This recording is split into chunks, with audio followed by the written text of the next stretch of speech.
দেখছেন তো বন্ধুরা পিঠেটা কেমন ফুলছে, একদম ফুলকো ফুলকো তেলের পিঠা। নমস্কার বন্ধুরা, আমি টিনা চলে এলাম আমার একটি নতুন ভিডিওর সাথে। আজকে আমি বানাবো মার্কেটে চালের গুঁড়ি দিয়ে, মার্কেটে যে শুকনো চালের গুঁড়িটা পাওয়া যায় সেই শুকনো চালের গুঁড়ি দিয়ে তেলের পিঠে বা গুড় পিঠে, অনেকে পোয়া পিঠাও বলেন।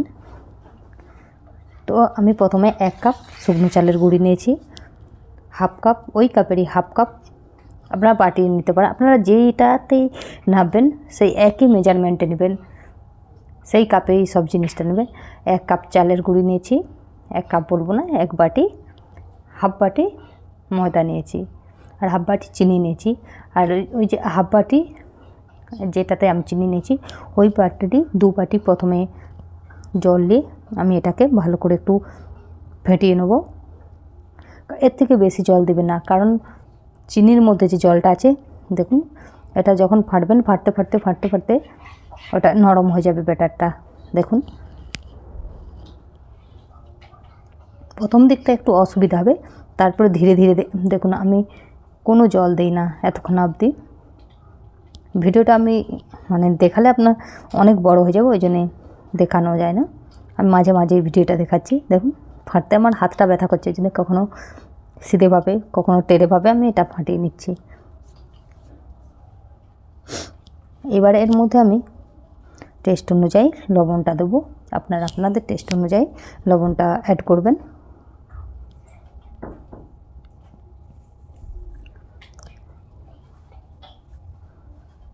আমি তো ভাজা পিঠা বানাচ্ছি, এই জন্য দেখুন ভাজা পিঠার জন্য ব্যাটারটা অনেকটাই মোটা।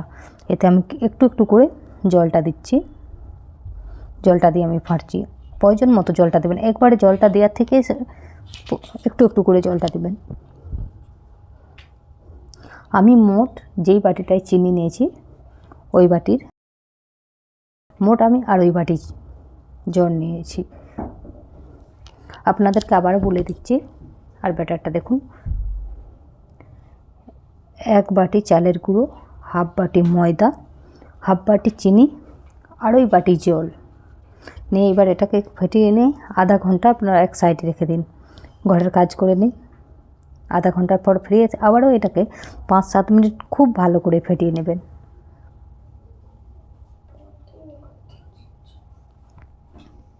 দেখুন ধরনটা দেখুন কতটা পাতলা। এবারে তেলটাকে গরম করে, তেলটাকে একদম হাই হিট করবে না, মিডিয়াম গরম করে নেবেন। গরম করে ব্যাটারটা দেবেন। হাই যদি করে নেন তো কী হবে বলতে, দেওয়ার সাথে সাথে এটা লাল হয়ে যাবে, ফুলে তো যাবে কিন্তু লাল হয়ে যাবে, ভেতরটা কাঁচা রয়ে যাবে। আপনারা আন্দাজই করতে পারছেন তেলটা ফুটছে কতটা, আমি মিডিয়ামে রেখেছি, এটা আপনারা আন্দাজ করতে পারছেন। দেখুন পিঠেটা কেমন ফুলেছে, দেখুন যেমন ফুলেছে পুরো হালকা হয়েছিল, পেটের ভেতরটা পুরো হালকা, যে ভেতরে যে একটা মোটা টাইপের যে আবরণ থাকে ওটা নেই, একদম হালকা হয়েছিল পিঠেটা। আপনারা একবার বাড়িতে এইভাবে করতে পারেন, করে দেখতে পারেন, খুব সহজ। একটু আমি যে চালের গুঁড়ি, ময়দার চিনিটা ওটাই একটু হিসাব রাখতে হবে। তারপরে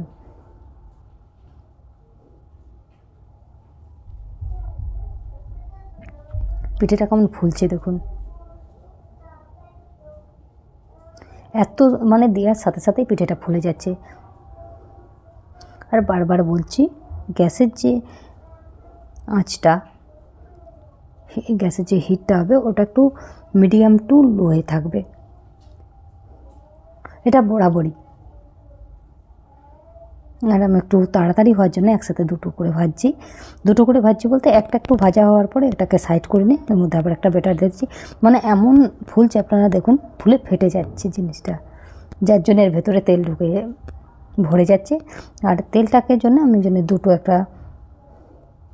দুটো জিনিসের উপরে রেখে দিয়ে একটু চেপে চেপে আমি তেলটা বার করে দিচ্ছি।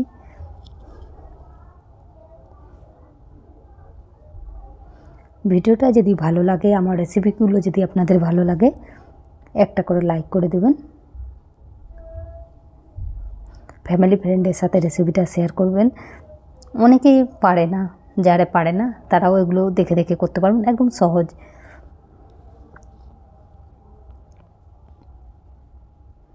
আমি আপনাদেরকে খুব সহজভাবে বোঝানোর চেষ্টা করছি, জানি না কতটা বোঝাতে পারছি।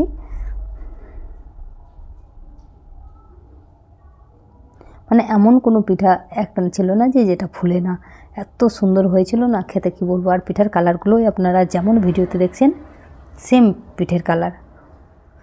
আর আমি সব পিঠেকেই এরকম তেলগুলো বার করে দিচ্ছি চেপে চেপে। খেতে হবে। আমি যদি এটা ফোলা ভাব দেখার জন্য রাখি, সেটা আমার পেটের জন্য ভালো না। আমি কেন, আমার ঘরে আমার ছেলে মেয়ে আছে, ছোটো ছোটো বাচ্চারা আছে, তারাও খাবে। এইভাবে পিঠেটাকে একটু সাইড করে নিয়ে তার মধ্যে আপনি ব্যাটারটা দিন, দুটো পিঠে আরামসে ভাজা হয়ে যাবে।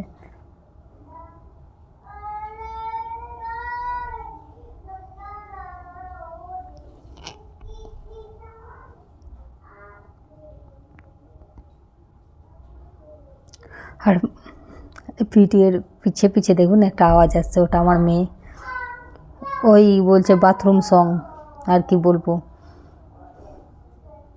টয়লেটের শঙ্খ।